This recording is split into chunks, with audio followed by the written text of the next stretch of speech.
Welcome to Three and Out with Jason and Kevin. I'm Jason. That's Kevin. Brought to you by CincyJungle.com, SB Nation Cincinnati Bengals site, and sponsored by Eastgate Smiles Dental Care. Kind of a funny story. Kevin and I usually record on Wednesday nights. Yesterday, so today's Thursday. We're recording this on Thursday. Wednesday evening at 9 o'clock, we were recording. We ran into some technical issues, and we decided to pull the plug and record today. But in the beginning of the episode, we were kind of, for lack of a better term, roasting the Bengals for their inactivity. Yeah, we were real salty about it. Yeah, and then we pull the plug. Kevin calls me, and I'm thinking we're just going to talk about what time we're going to record on Thursday. And he says, "Hey, the Bengals just signed Orlando Brown Jr." And I'm so happy now that we decided to pull the plug on Wednesday night because we would have looked like total idiots. So what very, very little credibility we had. That's out the window. Start it over, rename it, the podcast, launch it on a new network. We have no other option. Now, the question I have for you is, can we say that Orlando Brown Jr. signing is because of the three and out effect? Is that something we can claim? I see no option but to claim it at this point. This is two in a row. We're on a streak at this point. Clearly, we're having an effect. Yeah. When the Bengals win the Super Bowl, the Lombardi Trophy either needs to be here or on your bookshelf behind you because we're doing all the work here.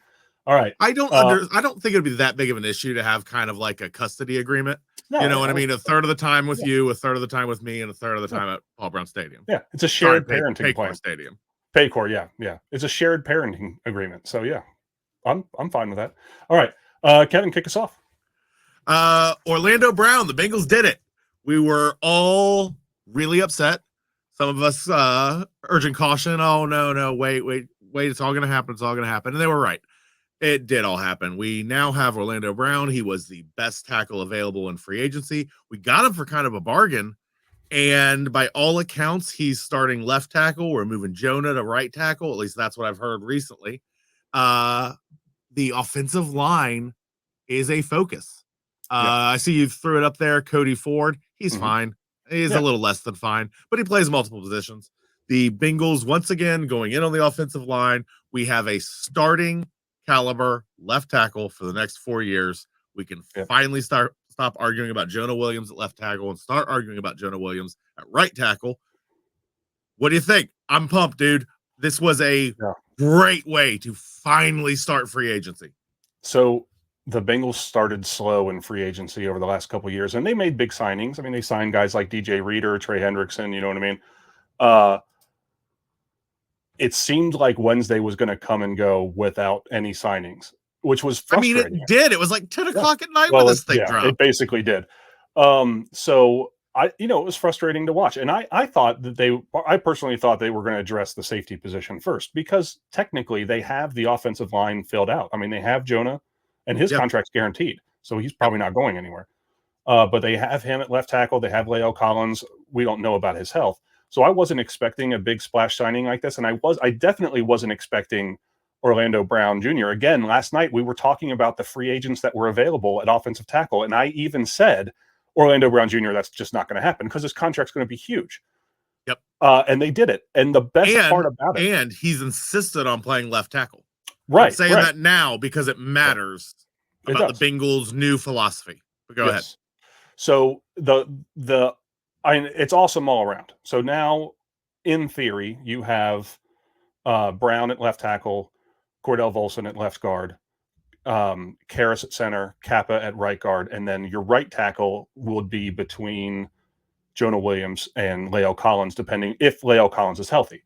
And that's already a better offensive line than they had at any point last season. I think you would agree with that, correct? Yeah, absolutely. Okay. Absolutely. So the best part about this is his contract, is Orlando Brown's contract. Is he was expected to sign some huge $100 million deal, and the Bengals got him for $64 million, and like 68% of that is guaranteed. But the big part is that they're giving him a $31 million signing bonus, which is the largest signing bonus of any offensive lineman in NFL history.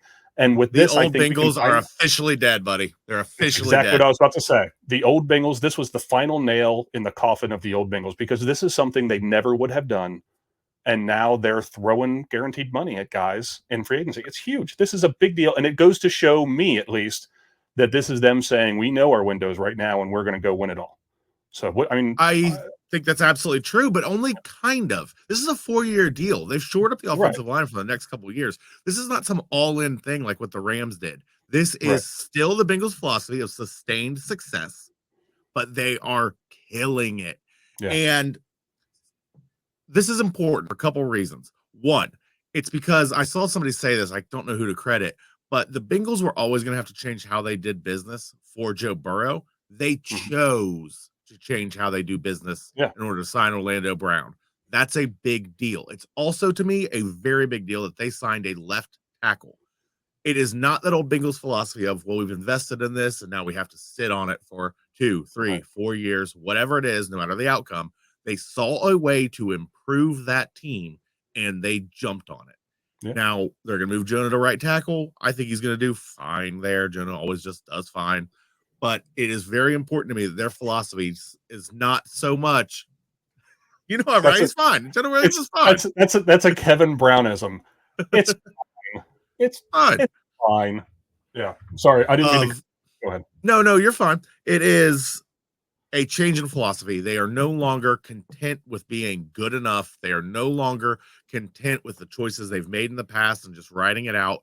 They saw a way to improve the team. They spent the money to improve the team. They did it. This is a big, big deal, Jason. Oh, absolutely it is. This is, like I said, this is the final nail in the old Bengals coffin. This is a new team, new franchise, new everything. And you're right. Considering that they used the 5th round option on Jonah, and so his contract's guaranteed. The fact that they're still saying we're still going to bring in a left tackle, and we're either going to they're going to move him and just move him to right tackle, and Frank Pollock already said so. But the fact that they did that and they didn't say, well, we're already paying him this much, we're just going to let him play there, is huge. Right. It's an unbelievable, awesome thing to see. And it just goes to show that they're showing Joe Burrow can trust them, that they're going to do everything they can to protect him. Last year, Orlando Brown only gave up 4 sacks. He had a higher PFF grade in pass protection than either Collins or Williams. And his run blocking grade was a little bit lower than Collins, but not by much. But he played very well last year. He's a big guy. I think he's 6'8", maybe. But he's going to be very good for the Bengals for the next 4 years, which is just incredible to see. It's great. And like you said, it's not. Go ahead. Sorry. Oh, and he's healthy and he's consistent. He's healthy. He has played every year all the way through. You're talking about, like, you look up his PFF grades. That is consistent. He sits right around the mid 70s, 74, 75, 76 every single year. He is going to be an anchor on that left side that you can build the rest of the line around for years to come. Yep. Great. He is a 4-time Pro Bowl offensive tackle, and maybe the best offensive tackle the Bengals have had on the roster since Andrew Whitworth. Not maybe, he is. He's the best offensive tackle the Bengals have had on the offensive line since Andrew Whitworth. And it's just super exciting to see the Bengals do what needed to be done, and not relying on a cheap rookie contract to do it. You know what I mean? Yep. So yeah, it's super exciting. And then we talked a little bit about Cody Ford. Cody Ford, this was just announced maybe even just an hour ago. He's a depth piece. He'll compete to provide depth. But the nice thing about Cody Ford is, if something were to happen to an interior offensive lineman outside of Ted Karras, if something happens to an interior offensive lineman, you're not relying on someone that you're not comfortable with being in the game. Cody Ford has starting experience. He's going to be a good depth piece for the offensive line, which is just excellent. So now, coming up for the draft in late April, everyone was talking about, well, maybe they'll take an offensive tackle because they'll need to in the first round. That's not the case anymore. This opens up so many possibilities. I know you sent me a couple mock drafts that you did today, and they're just so much more fun now. That's that you can just mock drafts are fun again. Oh, I know. You're not just sitting there doing a mock draft, hating yourself and restarting it over and over and over again because you didn't manage to get a tackle in the first 2 rounds. You can actually have fun with the thing. And make it clear, I'm still not against grabbing a tackle in the first couple rounds. If the right one falls and we can get him behind Jonah at right tackle, man, we would have an offensive line for the next 3-4 years. It'd be great. But yeah, I mean, so they still could do that, but it opens new possibilities for tight end or cornerback, probably tight end. But we'll see. But it's just the difference between us right now and us 24 hours ago is night and day. Because we were texting all day yesterday going, do something, sending memes back and forth, like poking something with a stick. Come on, do something. And now we're like, oh, they did the thing. They did the thing we want them to do. And now my appetite has been fulfilled for the next 24 hours. And now I'll say, okay, now it's time to get a safety. But this is just absolutely incredible. And then it also, do you have anything else to say about the Orlando Brown Jr. and Cody Ford signings? Just Cody Ford, just to mention that again, and this is probably obvious to most people listening right now, but it is a fundamental change in philosophy. This Bengals team knows what their mistakes are, knows what the problems on their team are, and they actively go out and fix them. They have problems at the tackle position, they fixed it. By getting Orlando Brown, they upgrade left tackle. By moving Jonah to right tackle, they upgrade right tackle. At the end of the season, they had depth problems. What do? They go out there, they start signing depth pieces for their line. It's a brand new team, man. And we all, I think, as Bengals fans, need to try to get better about starting to trust them a little bit more. It's hard. I'm going to be a little gun shy for probably a little while based off the old Bengals. But it's a new Bengals, new era, man. Let's go out. Let's win one. The best way I can describe that is I think that not to make light of any sort of like mental illness, but it's like PTSD for football fans. Is we've watched them not do the stuff they needed to do for decades, through the 90s, early 2000s, the 2010s, and then all of a sudden Zach Taylor comes in, Joe Burrow come in, and it's night and day, different team. So that kind of moves us on to the free agents that they did re-sign. Obviously, they lost some big names. They lost Jesse Bates, but we knew that.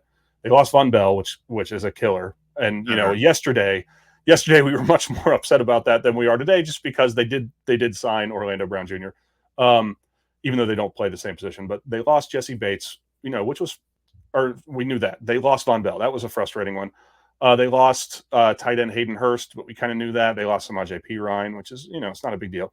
But they did re-sign. The big one that they re-signed was linebacker Germaine Pratt. And that was like the first thing that they did, really. One of the first things that they did. But they signed him to a multi-year deal. So that kind of shores up the linebacker position, especially if they can extend Logan Wilson this offseason. They also re-signed safety Michael Thomas. They re-signed running back. Just totally blanked on his name. Help me out here. Williams. Yeah, Williams. And then Travion Williams. And then just today they re-signed Trent Taylor, wide receiver and kick returner Trent Taylor. So they're all fine. They're, to use your word, that's fine. It's fine. The Pratt one is big. The Pratt one's a really big one. Pratt, especially with the money we got him for, the linebacker market kind of popped off out of nowhere. At least I didn't see it coming. And to re-sign an excellent linebacker who's only showing signs of growth for the deal we got him for, that's a hometown discount, by the way. Did you watch this press conference and everything? That's a dude who just loves being a Bengal. It makes you, I don't know, I'm going to get me a Pratt jersey, I think, after this one. I am very, very jealous. You sent me a text of your Karras jersey, and I love Ted Karras. Yes. One of my favorite moments of the year last year was him walking off the field of the Tennessee Titans game, yelling, "Up yours, Tennessee," and you know what I mean? Just fired up. But yeah, Jermaine Pratt wanted to stay here. Real quick, you did mention the jersey. Shout out to Parker Blake. I won a little contest that he sent that to me. Okay. He's just a great follow. If you want O-line information, Parker Blake, he is one of my premium follows this time of year, especially for new players as they start entering your radar. I got to get in on that. I want a jersey too. I want an offensive line jersey, maybe an Orlando Brown jersey. But no, Pratt, he made it clear that he wanted to stay here. He talked about Joe Burrow in his press conference. Why wouldn't you want to play with Joe Burrow? Stuff like that. But I think Pratt was the most improved player between 2022 or 2021 and 2022 on Sure. defense, and especially as a pass coverage linebacker. He was so good. But no, they run nickel defense. I probably 75% of the time, and maybe even more. And so having him next to Logan Wilson, that might be the best duo of pass defending linebackers in the NFL. Might be. I I can mean, see it. I yeah. can see it. So it's a big deal bringing him back. What do you think? I think it's a very big deal. I think that they probably did the Bengals thing where they offered it to Von Bell, and then when Von Bell couldn't take it, they turned around and offered it to Pratt. But I will take it. I love Pratt. I wanted him back. I just thought there was no way it was going to happen. Right. Beyond that, the rest of the signings, par for the course. Expected some of them back, didn't expect others. None of them are overly important. I think now it's just moving on to the rest of free agency. Yeah. I think that I've got a couple people, and I'm not unique here, but a couple people I'm paying attention to. Who you got? My top three is Devin Singletary. I think that the Bengals are targeting him right now. I think that's a pretty clear pattern. Word is P. Ryan was top of their list. They just couldn't match the guaranteed money. He's probably the best pass blocking running back currently in free agency. They moved on to Jamal Williams, who's probably the second best pass blocking running back in free agency. And guess what? Devin Singletary, probably the third best pass blocking running back in free agency.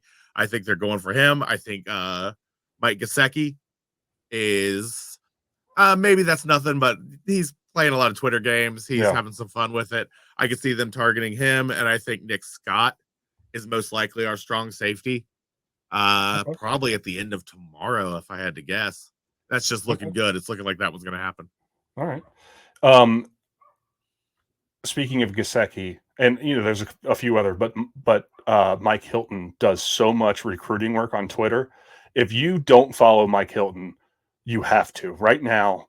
Pause this, go follow Mike Hilton, and come back, because he tweets at everybody he wants on the Bengals and just tells them how smooth Cincinnati is, and it's awesome here. So that's awesome.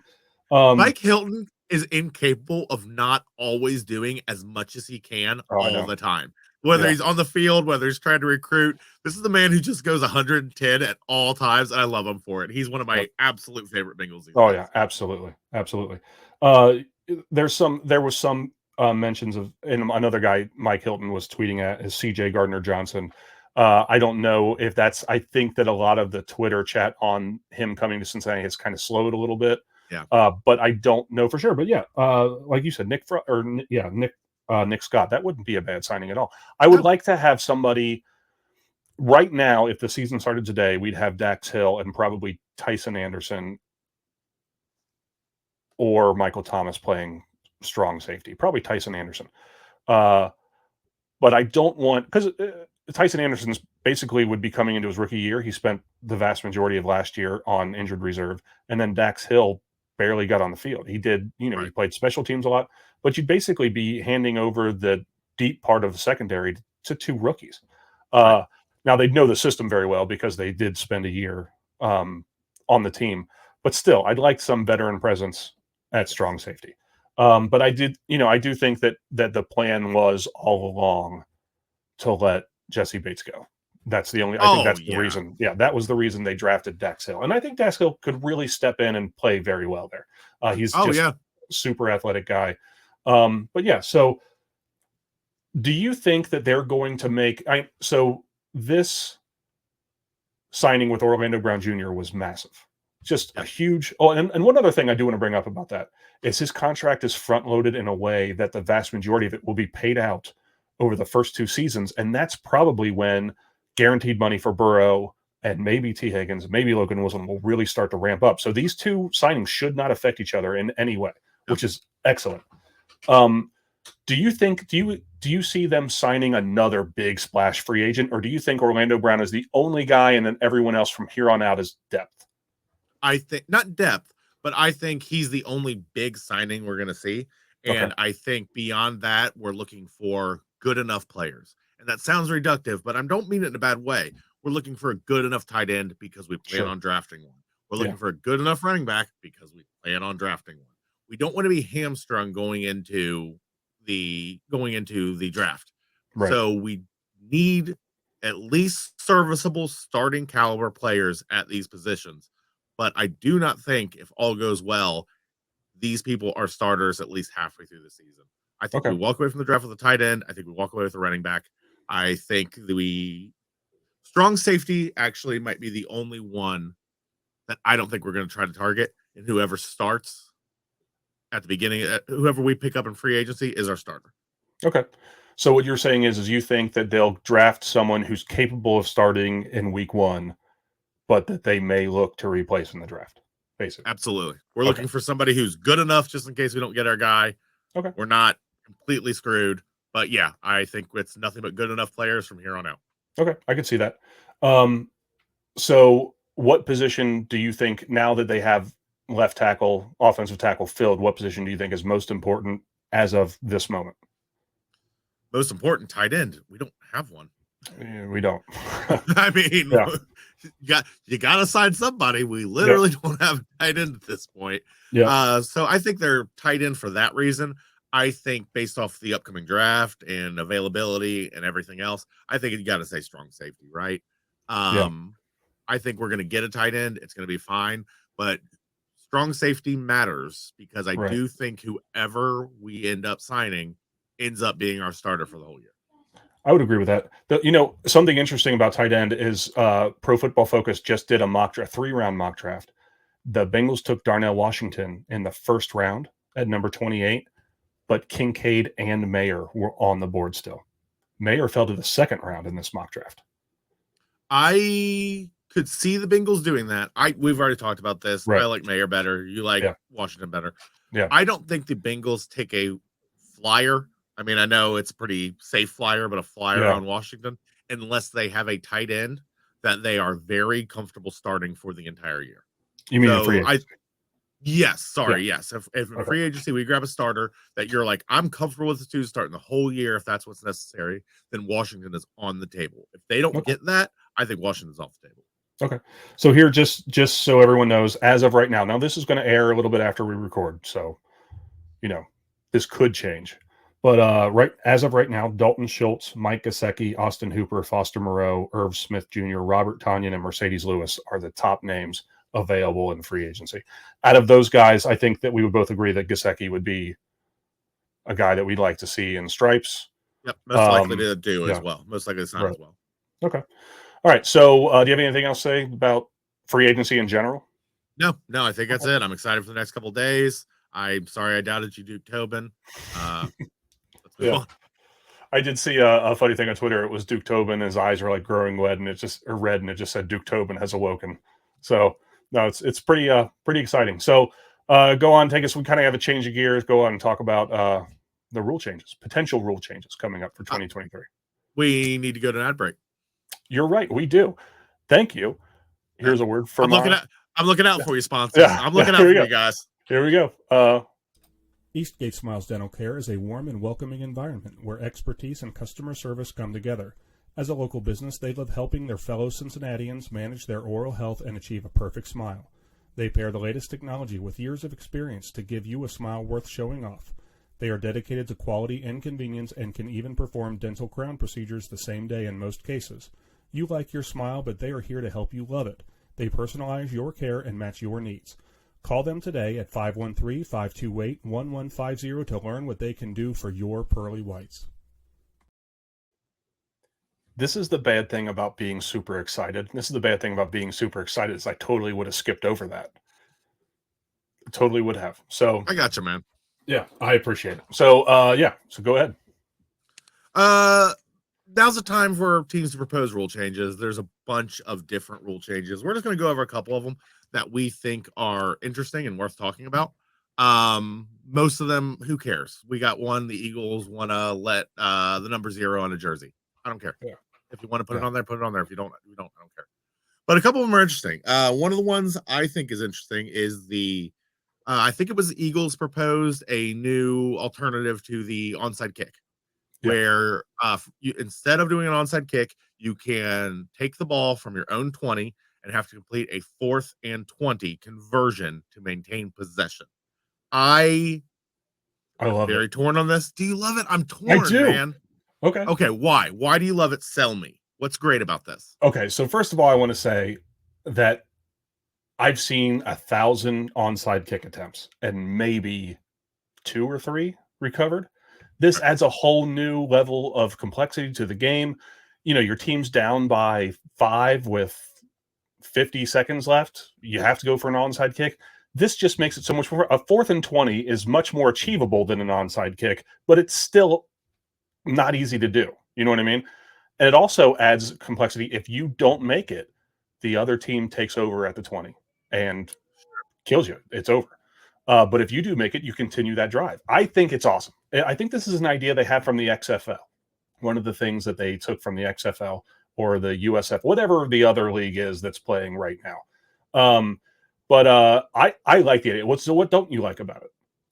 It feels like in the modern NFL, it feels like we don't see a lot of like fun punt returns, kickoff returns, and now we're taking special teams out of this. I know it's a minor part of the game, but how much do we want to relegate special teams to the sidelines?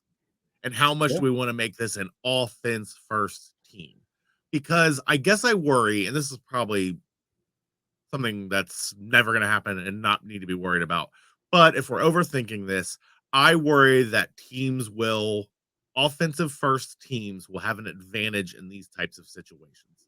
That if you're an offense first team, like, do you really want to watch the Chiefs win a playoff game by doing that back to back 2 times because they messed up in the entire first half and come back and win the AFC championship, win something because of the Chiefs and they're an offense forward team? Or Right. do you want this one part of the game to remain at least mostly on neutral ground? Because everybody's special teams, except for a few important people, are roughly similar. Right. Against the Bengals, I don't want to see it. Against anyone else, yeah, I do. I want to see them pull off 2 4th and 20. I think that would be incredible. I mean, think about I don't think it was the AFC. You know what? It might have been the AFC Championship game, not this past year, but in 2021 when they went to the Super Bowl. What was it, like 3rd and 23 or 3rd and 29 that Burrow found Chase for a first down? Yeah. It's just those plays are hard to come by, and they're so exciting. You know what I mean? And this is one of those things that this is an offensive league. No matter what anyone says, it's an offensive league. It's an offensive forward league. The rules about protecting quarterbacks and no low hits and everything like that. I mean, I think that there was a rule change proposal that would end like the hip drop tackle, which is a way that a lot of quarterbacks get sacked. We saw that's what happened to Tua Tagovailoa. I'm terrible at that last name. When he was sacked, when he was sacked and hit the back of his head on the ground, you can't. If they take that away pretty soon, there's no sacking. You can't touch the quarterback. You know what I mean? But if it's going to be an offensive league, then let the offense shine to keep the ball. I love it. I think it's a great idea. I know I'm overthinking this because I know it would never happen. At least it would very, very, very rarely happen.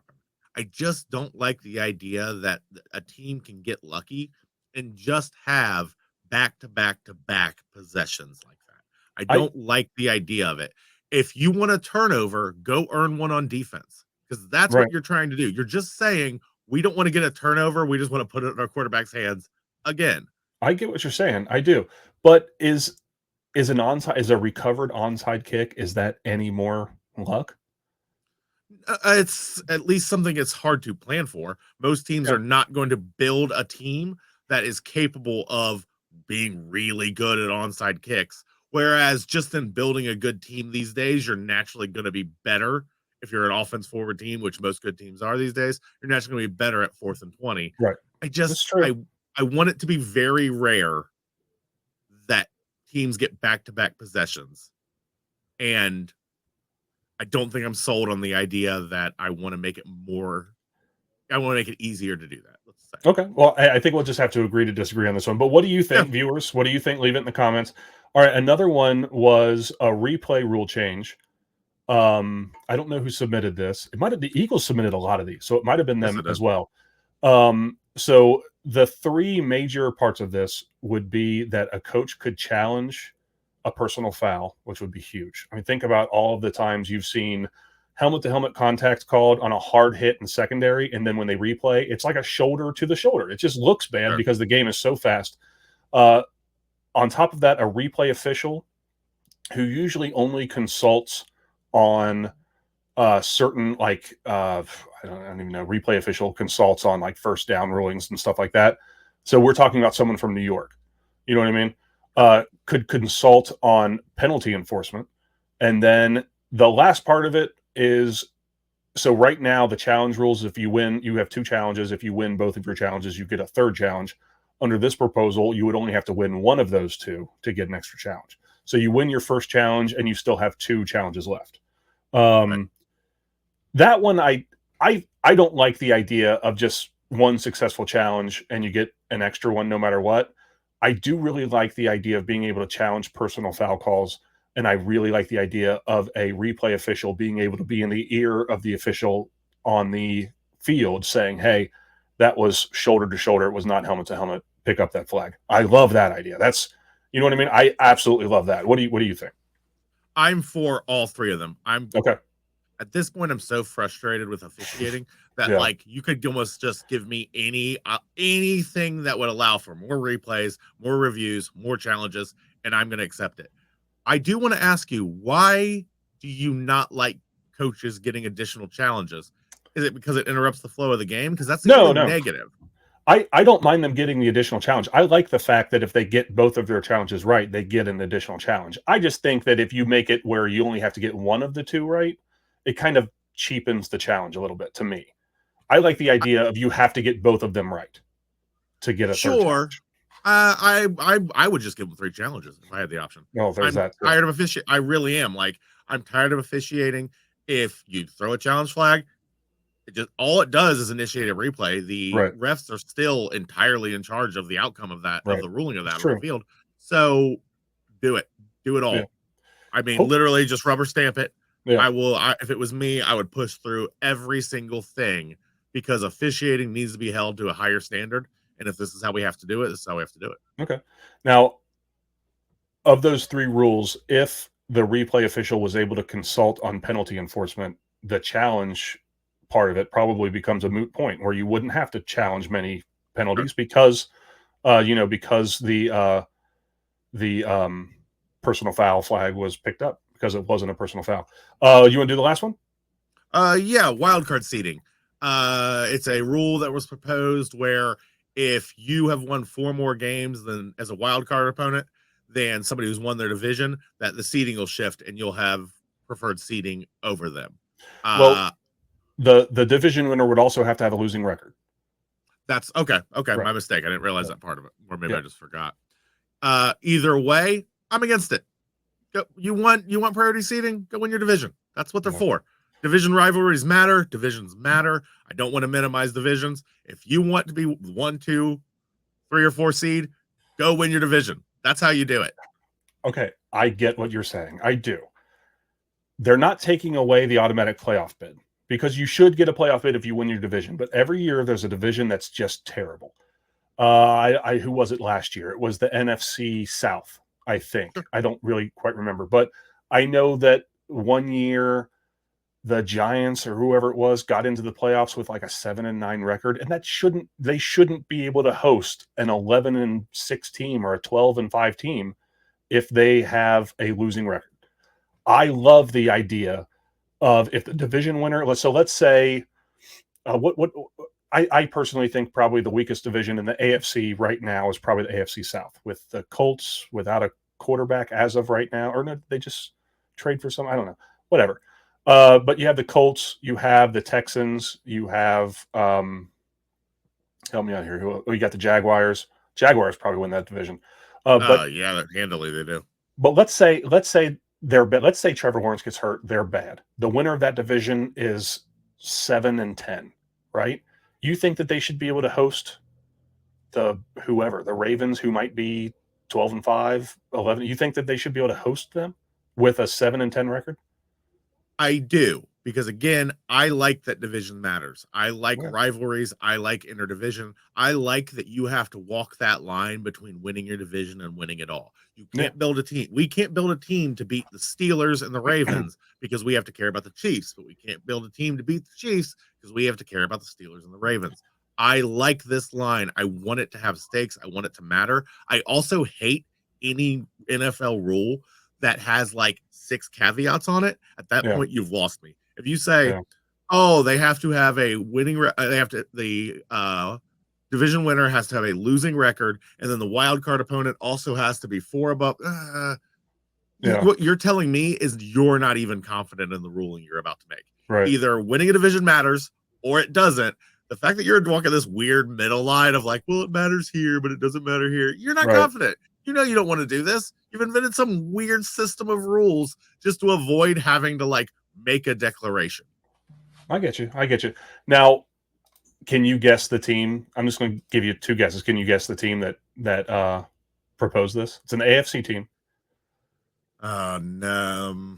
It's going to make sense when I tell you. I got nothing. I'm not going to guess. What do you got? It's the Chargers. It's the Chargers. The Chargers. Here's the thing. The Chargers can't get past the Chiefs. No, they can't. They can't get past the Chiefs. So they're saying, well, it's not fair. But they have a point. The Chargers were good last year. Now, I don't know. I haven't looked at all the records. I don't know if they would have hosted a playoff game last year. But still, I think if you're in a division that's so good that you're a wild card team and you still have 4 more wins than another division winner in your conference, I personally think you deserve a home playoff game. I understand what you're saying. Divisions matter, and you're right. They absolutely should matter because we do play your division teams twice every year, and the division winner gets an automatic playoff bid. But I like the idea that a division winner that's bad, that backed into this, could have to travel anyway. I like it. I also really like that this is the Chargers the more I think about it, because I love that the Chargers always lose in the most bizarre ways. And so they're trying to counter that by winning in the most bizarre way. Yeah. Like, what if we created an elaborate series of rules so that we could win in a bizarre way no one ever heard of? I love it. If we can't do it the right way, we'll make up a rule to help us do it the wrong way. All right. Well, so to kind of recap, do you have anything? The other rule changes, like you said, the option to wear number 0 on the field. Nobody really cares about those things. Yeah. I didn't know that you couldn't. So that's whatever. Third quarterback, you can pull up a third quarterback. Like if you're 2 quarterbacks, I'm probably for it just to keep the game going. Whatever. It's not worth talking about. No, it's not. So to kind of recap, the Bengals made a huge signing last night. Orlando Brown Jr. for left tackle. Cody Ford today, depth piece. They did re-sign Pratt, Thomas, Williams, and Taylor, and then these rule changes coming on. You have anything else to say? That's it. All right. Well, for Kevin, I'm Jason. Again, we're brought to you by CincyJungle.com, SB Nation's Cincinnati Bengals site, and sponsored by Eastgate Smiles Dental Care. Give them a call. Let them see what they can do for your pearly whites.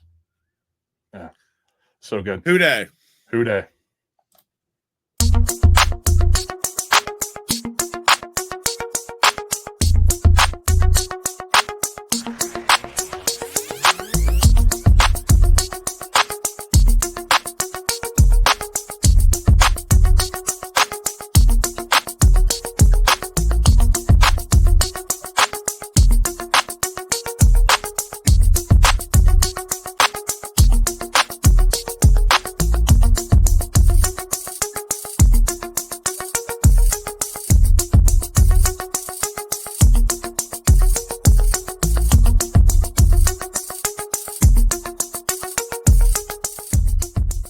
That's great!